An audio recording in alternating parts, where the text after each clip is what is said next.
Luke chapter 6 verse 5 tells us that Jesus could not the second person of the Blessed Trinity, God, could not. Is there anything God can't do? I will tell you some. One teacher, you know the story, I've told this often. After catechism class, teaching his children or her pupils the omnipotence of God, that God can do everything. He created heaven and earth. He can remove everything. He can destroy heaven and earth. He can do everything. After 1 hour lesson on God's omnipotence, she asked the children, now can any of you tell me what God cannot do? Expecting them to say no. One little boy raised his hand. A woman in desperation said, yes. Chinedu, what is that? He said, Auntie, God cannot please everybody. God cannot please everybody. And that is cannot. And Luke chapter 6 verse 5 tells us, God cannot work miracles for people without faith. Because you remember the Sermon on the Mount. Matthew chapter 5 verse 48 says, be ye perfect as your heavenly Father is perfect. And Luke chapter 6 verse 36 translates it in practical terms. Be merciful as your Father is merciful. What I'm telling you today is, you, child of God, be like your Father, forgive.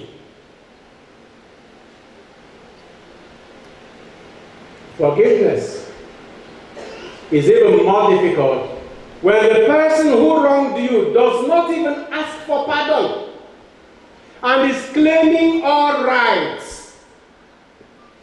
Shall I still forgive? The answer is yes. What if I forgive him, he will now do it again and think that I'm weak? It is not even true.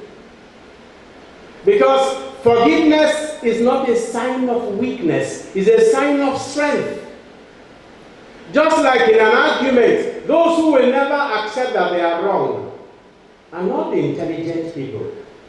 The people who are more foolish, who regard their half-baked knowledge as the only knowledge that are available. Forgiveness is for strong people. And anybody who makes you constantly angry is more powerful than you, because the person has a key to your heart. And the higher the person is, the more difficult it is to forgive.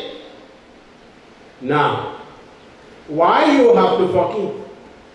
Apart from the fact that God commanded it so that you be like him and that you receive forgiveness for yourself, it is healthier for you. Psychologically, it liberates you. Physically, you are also healthier if you are forgiving others. You don't need to approve of what the person has done that is wrong. But your not forgiving the person does not also correct what he has done. Sometimes you say, justice, I need justice. That is true. But let me ask you a question.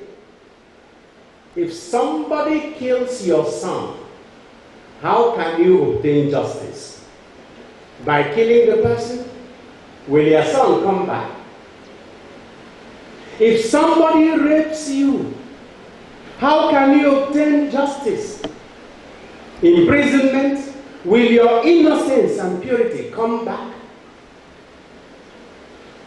If somebody steals from you, you may say you obtain justice by his returning it. Those two acts are not the same. Even by returning it, your attitude to his reward is the same thing. I'm not saying you should not seek justice, But forgiveness does not exclude justice, and justice does not exclude forgiveness. Justice is a matter of the law. Forgiveness is a matter of the heart.